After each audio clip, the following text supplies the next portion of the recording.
বড়দিনের আগে তৈরি হচ্ছে কেক, শান্তার সাজে কেক, নানা সাজে কেক। এই কেকের এই পসরা সাজিয়ে যেমন নিজের পায়ে দাঁড়ানোর পথ খুঁজে নিচ্ছেন নদিয়ার প্রিয়া, তেমনি গ্রাম থেকে শহর বহু জায়গাতেই আজ এই কেক তৈরির পেশাকে আপন করে নিচ্ছেন অনেকে। শান্তিপুরের প্রিয়া, বাবার ছোট একটা চায়ের দোকান ছিল শান্তিপুর স্টেশনে। করোনার সময় খুবই অসহায় অবস্থা ছিল গোটা পরিবারের। তখন থেকেই ঘুরে দাঁড়ানোর লড়াই ছাত্রীটির। আচমকাই মারা গেছেন প্রিয়ার বাবা, দোকান চালান মা, আর মেয়ে শান্তিপুর কলেজ থেকে স্নাতক হয়ে শিখে নিয়েছে কেক বানানোর কৌশল। এখন শুধু বড়দিন নয়, বছরের নানা সময় অর্ডার আসছে কেকের।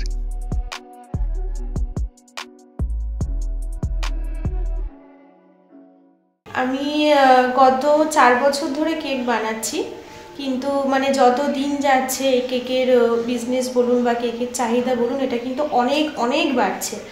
আর আমি এটাই চাই যে শুধু আমি কেন, প্রত্যেকটা মেয়ে যেন মানে এটার উপর ডিপেন্ড করে চলতে পারবে। আর মানে প্রত্যেকটা মেয়েই যেন চেষ্টা করে। এটা প্রথমত একটা হাতের কাজ, দ্বিতীয়ত মানে এখান থেকে প্রচুর কিছু পাওয়া যায়। আর অবশ্যই ফ্যামিলির সাপোর্টটা তো অবশ্যই আগে দরকার। অনেক কিছু শেখা যায় এই রাস্তাটা থেকে। মেয়েরা এখন সোশ্যাল মিডিয়া ঘাটলে বা আশেপাশে দেখতে পারবে যে এখানে প্রচুর মেয়ে ইনভলভ আছে এই মানে হোমমেড কেকের সাথে। এর চাহিদাও এখন প্রচুর। এখান থেকে অনেক কিছু আমি অন্তত বিশেষ করে অনেক কিছু পেয়েছি। তো আমি তোমাদের সাজেস্ট করব, ছেলে হোক মেয়ে হোক, এটাকে জীবিকা নির্বাহ হিসেবে ধরে রাখতে পারো। আমার মেয়ে প্রিয়া ও বাড়িতে কেক বানায়, অনলাইনেও কিছুটা সেল হয়। আমার দোকান আছে শান্তিপুর স্টেশন, ওখান থেকেও সেল হয়। ওর বাবার খুব ইচ্ছা ছিল যে ও কেক মানে কোনো একটা কাজের সাথে যুক্ত, কিন্তু করে উঠতে পারি। কিন্তু এখন প্রচুর পরিমাণে কেক সেল হচ্ছে সবার আশীর্বাদে। বাবার আশীর্বাদ তো রয়েছে। ওর বাবা 1 বছর গত হয়েছে, হয়তো সবটাই হয়েছে কিন্তু বাবা দেখতে পায়নি, এটাই আমাদের আফসোস থেকে গেল। তোমরা সবাই পাশে থাকবে, থাকলে ও আরো বড় হতে পারবে।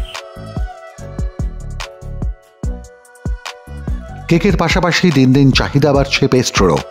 বাড়িতে অতিথি এলেও এখন অনেকেই মিষ্টির বদলে প্লেটে পেস্ট্রি সাজিয়ে দিচ্ছেন। তাই চাহিদা বেড়েছে fruit cake, plum cake, chocolate pastry, vanilla pastry থেকে নানা ধরনের মাফিন্সের। একসময় এই 25শে ডিসেম্বর এলেই বাড়ি বাড়ি কেক কাটার ধুম পড়ে যেত, আর এই পর্ব চলত নতুন বছর পর্যন্ত। এখনো চলছে সেই রেওয়াজ, তবে এর সঙ্গে সারা বছরই শুরু হয়েছে কেক কাটার পর্ব। কখনো কারোর জন্মদিনে, কখনো বা কোনো সেলিব্রেশন পার্টিতে।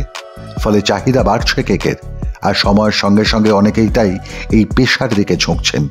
তৈরি করছেন কেক বাড়িতে, দিচ্ছেন অনলাইন সাপ্লাই। এতে যেমন একটা ভালো লাগা কাজ করছে, তেমনি ব্যবসা করে সংসার চালানোও সম্ভব হচ্ছে। ফলে বলাই যেতে পারে স্বাবলম্বী হওয়ার পথ দেখাচ্ছে কেক শিল্প। মাধ্যম ব্যুরো রিপোর্ট।